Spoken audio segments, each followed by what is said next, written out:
اللہ کرے مجھے بھی مل جائے. مشق کریں, محنت کریں, ایک تسبیح ایسی مل جائے درود پاک کی جو میرے وجود کے اندر کے سارے نظام کو دھو دے, میرے من کو, میرے تن کو دھو دے, میرے جذبوں کو دھو دے, میری آنکھوں کو, میرے کانوں کو دھو دے, میرے ہاتھ پاؤں کو دھو دے, میری ناپاک تنہائیوں کو دھو دے, اور ایسا دھو دے کہ جب اللہ کے حضور حاضر ہوں جیسے میرا کفن سفید ہو ایسے میرا دل بھی سفید ہو, سیاہ نہ ہو. یہ ایک تسبیح میری زندگی میں, ایک تسبیح ایسی ہو. میرے حضور کا احسان کر, آپ کے احسانات. اللہم صلی علی محمد و آل محمد, اللہم صلی علی محمد کما تحب و ترضى له, اللہم صلی علی محمد بعدد کل دائن و دوائن وبارک وسلم. کوئی بھی درود, مسنون درود ہے, اسے پڑھیں, ایک تسبیح پڑھیں, پر پڑھیں ایسے. اور میں یہ نہیں کہتا کہ صرف ایک ہی پڑھیں, یہ میں ابتدا بتا رہا ہوں, یہ ابتدا بتا رہا ہوں. اگر اس ابتدا میں ایک تسبیح ایسی پڑھنی شروع کر دیں, زندگی کمال, حیرت انگیز کمال. ٹینشن کا علاج آخری درجے کا, ذہنی دباؤ تناؤ کا علاج, ہائی بلڈ پریشر کا علاج, لا علاج بیماریوں کا علاج, الجھی ہوئی زندگی کا علاج, ناممکن مسائل کا علاج اور پریشانیوں کا علاج, دکھوں کا علاج, مسئلوں اور مشکلوں کا علاج, ایک تسبیح دھیان سے پڑھی ہوئی. پھر ایک تسبیح کریں گے کیا, یہ فرشتوں کو ہدیہ کریں کہ میرے آقا کی بارگاہ میں پہنچائیں. نیک زمزم کی روحیں ان کو ہدیہ کریں, میرے آقا کی بارگاہ میں پہنچائیں. اور اللہ کے نیک ولیوں کو, صالحین کو ہدیہ کریں, اور نیک جنات کو ہدیہ کریں. ہاں, یہ ایک تسبیح ہدیہ کریں. فرمایا کتابوں میں ہے جتنی بھی نیک روحیں ہیں اس دنیا میں, کائنات میں جہاں بھی وہ بندہ فوت ہوتا ہے, ہر نیک روح, جنتی روح زمزم کے کنویں میں اس کا قیام ہے, اس کا مسکن, اس کا قیام زمزم کے کنویں میں ہے. اور جتنی بھی بدکار روحیں ہیں وہ دنیا میں جہاں بھی مرے, ان کا قیام برہوت ایک کنواں ہے جو یمن میں ہے, اس کنویں میں ان کا قیام ہے.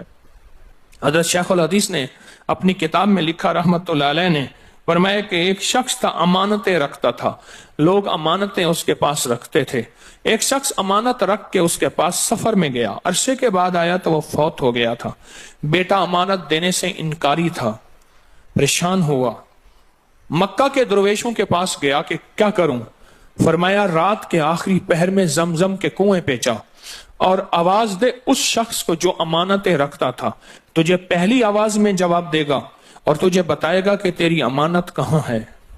رات کے آخری پہر میں گیا, سلام کیا, اس شخص کو آواز دی, آواز نہ آئی, پھر آواز دی, جواب نہ آیا, پھر 3 بار, آخر واپس آیا. صبح درویشوں کے پاس پھر گیا, کہنے لگے انا للہ و انا الیہ راجعون. لگتا ایسے ہے کہ وہ زمزم کے کنویں کی روح نہیں ہے, لگتا ہے کسی خطا کی وجہ سے کسی پکڑ میں ہے. جاؤ یمن میں برہوت کے کنویں پہ, وہاں جا کے آواز دو. وہ پھر سفر کرتے ہوئے برہوت کے کنویں میں گیا, رات کے آخری پہر میں آواز دی تو پہلی آواز میں جواب ملا, تیری امانت موجود ہے اور وہ تیری امانت فلاں جگہ پڑی ہے, اس کو کھود کے نکال لے. اور پوچھا آپ یہاں کیسے؟ کہا کہ بس کوئی عمل ایسا ہو گیا تھا جس عمل کی وجہ سے میں اس وقت بدکار روحوں کے ساتھ ہوں.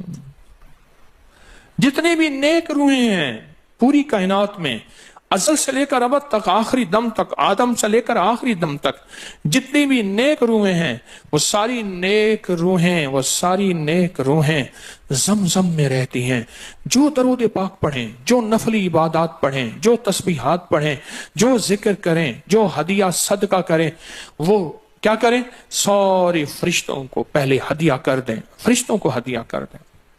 ان میں وہ فرشتے بھی موجود ہوں گے جو میرے حضور کے روزے پہ جائیں گے. صبح فجر کے بعد فرشتے جاتے ہیں, فرشتے فجر سے لے کر عصر تک فرشتے درود و سلام میرے حضور کے روزے پہ پڑھتے ہیں.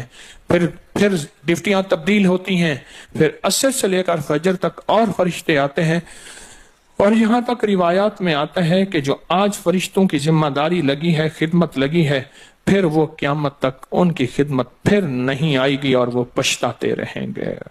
اتنے فرشتے اللہ نے بنائے ہیں، جو بھی درود پاک پڑھیں اور اس کے علاوہ عبادات جتنی بھی کریں، وہ ساری عبادات فرشتوں کو ہدیہ کریں، وہ ساری عبادات نیک روحوں کو ہدیہ کریں جو زمزم کے کنویں میں رہتی ہیں، اور ساری عبادات فرشتوں کو، روحوں کو اور جنات کو ہدیہ کریں، اور ان سے کہیں کہ اللہ سے دعا کریں اللہ میرے یہ کام بنا دے۔ پھر کام بنتے دیکھیں، پھر مسائل حل ہوتے دیکھیں، پھر ناکامیاں ختم ہوتے دیکھیں، پھر حالات کو انشاءاللہ سنورتا دیکھیں، سنورتا دیکھیں، سنورتا دیکھیں۔ بہت میں نے طاقتور وظیفہ، بہت طاقتور عمل اور بہت طاقتور ایک کنجی اور ایک راز دے دیا آپ کو۔ بہت عجب عمل ہے، بہت طاقتور اور بہت حیرت انگیز عمل ہے، جو میرا نہیں، صدیوں سے آزمودہ ہے، صدیوں سے آزمودہ ہے۔ اللہ کے دوست اس کو کرتے چلے آئے ہیں، اور اللہ کے دوستوں کا آزمودہ عمل ہے بہت زیادہ، بہت زیادہ۔ پر ایک تسبیح ایسی ہو جو توجہ، جو احسانات کا تصور کر کے، جو میرے کملی والے کے احسانات کا تصور کر کے، تصور کر کے، تصور کر کے، احسانات کا تصور کر کے، ایک تسبیح ایسی ہو ڈوب کے، یا اللہ دنیا میں ایسی جگہ کوئی کہیں ہوتی، یا اللہ دنیا میں ایسی جگہ کوئی کہیں ہوتی، اکیلے بیٹھے رہتے یاد تیری دل نشیں ہوتی۔ کوئی ایسی جگہ ڈھونڈ لیں، نہیں ملتی، کوئی ضروری نہیں اپنے دل کو تنہائیوں میں لے ہیں۔ وہ کیسے؟ دنیا کے مشغلوں میں ہم باخدا رہے، دنیا کے مشغلوں میں ہم باخدا رہے، سب کے ساتھ رہتے ہوئے سب سے جدا رہے، سب کے ساتھ رہتے ہوئے سب سے جدا رہے۔ کوئی لمحہ ایسا اپنے آپ کو تنہا کر لیں، کوئی لمحہ ایسا اپنے آپ کو فارغ کر لیں، کوئی لمحہ ایسا اپنے آپ کو تنہائی میں بٹھا کے نا ایک تسبیح درود پاک کی، اور تسبیح نہیں ہے یہ انگلیوں کے نشان تسبیحیں ہیں۔ یہ پھر تسبیح بھی جہاں گواہی دے گی وہاں قیامت کے دن یہ انگلیاں بھی گواہی دیں گی۔ پھر یہ تسبیح ہدیہ کریں، فرشتے ٹوٹ پڑتے ہیں اس درود پاک کے ہدیے پہ۔ کیوں؟ ان کی غذا ہی نور ہے، اور درود نور ہے۔ ان کی غذا ہی نور ہے اور درود نور ہے۔ ان کی غذا ہی یہی برکت ہے اور درود برکت ہے۔ ان کی غذا ہی خوشبو ہے اور درود خوشبو ہے۔ ان کی غذا بھی یہی ہے۔ ایک تسبیح ایسی ہو جس پہ آپ دیوانے ہو جائیں۔ یہاں تک کہ بعض مشاہدات میں یہاں تک کہتے ہیں، دیکھنے والے اہل نظر کہتے ہیں کہ ایک تسبیح جو دھیان والی پڑھی اور فرشتوں کو مسلسل ہدیہ کیا، روحوں کو ہدیہ کیا اور جنات کو ہدیہ کیا، تو کچھ ہی عرصے میں فرشتے جاگتی آنکھوں سے نظر آنا شروع ہو جاتے ہیں، اور روحیں خواب میں آ کے شکریہ ادا کرتی ہیں، اور جنات جاگتی آنکھوں سے، جنات دیکھیں اللہ نے جنات کو اوجھل کر دیا، پردے دے دیے، روحوں کے سامنے پردے دے دیے، فرشتوں کے سامنے پردے دے دیے۔ فرشتے ہیں، میری آنکھ نہیں دیکھ سکتی، ارواح کا نظام، روحوں کا نظام ہے، میری آنکھ نہیں دیکھ سکتی، جنات کا نظام ہے، میری آنکھ نہیں دیکھ سکتی۔ اللہ پاک پھر پردے ہٹا دیتے ہیں، رخ سے پردے ہٹے، رخ سے پردے ہٹے، طور جلنے لگا، میرے ساقی کا مجھ پہ کرم ہو گیا، میرے ساقی کا مجھ پہ کرم ہو گیا۔